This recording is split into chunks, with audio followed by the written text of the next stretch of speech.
कसं आहे? अहिल्यानगरची जागा काँग्रेसकडे आहे, काय रणनीती आहे आणि कोण उमेदवार असेल? आज आज योग्य निर्णय आम्ही तुम्हाला झालेला दिसेल 3 वाजेपर्यंत. यापेक्षा मी जास्त बोलू इच्छित नाही. महाविकास आघाडीतून राणी लंके देखील अर्ज भरतायत अशी माहिती समोर आली आहे. राष्ट्रवादी शरद पवार पक्षातून कुठेतरी महाविकास आघाडी नाही असं काही नाहीये. जे काही होईल ते आमचं काँग्रेस महाविकास आघाडी चर्चा करून होईल. लाडक्या बहिणींचा विचार केला तर तब्बल 81 लाख लाडक्या बहिणी अपात्र झालेल्या आहेत. कसं पाहताय? या अपात्र झालेले आहेत त्यांना धोका दिला यांनी.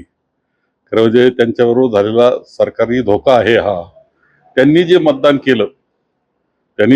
केलं आणि त्याच्यामुळं जे त्यांना जागा मिळालेल्या आहे विधानसभेला, त्याचा विचार केला पाहिजे की ही फसवणूक आहे लाडक्या बहिणींची. विधान परिषद निवडणुकीत काय महाविकास आघाडीची राज्यातली रणनीती असेल? नाही, ठीक आहे, चालू आहे. आजचा दिवस महत्वाचा आहे. भाजपने जी 11 लोकांची उमेदवारी जाहीर केली त्यामध्ये 4 उमेदवार हे इतर पक्षातून घेतलेले आहेत, जसे प्राजक्त. नाही, लवकर असंच दिसेल आपल्याला की भाजपचे जे खरे ओरिजिनल जे होते, जे मुळात भाजपचं काम करणारे, ते तुम्हाला काही दिवसात कुठेच दिसणार नाही.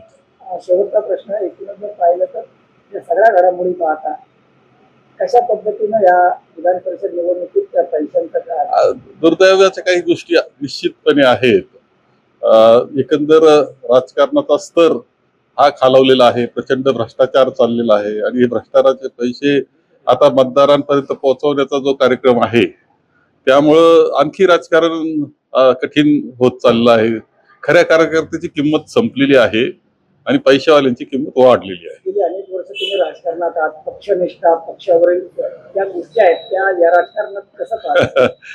सगळं दुर्दैवाचं. महाराष्ट्राची जी संस्कृती आहे त्यामध्ये राजकीय संस्कृती ही यशवंतराव चव्हाण साहेब असतील आणि त्यानंतर सुद्धा आतापर्यंत आपण पाहिलेली आहे की किती चांगले सुसंस्कृत असं एक वागणं आपलं असायचं.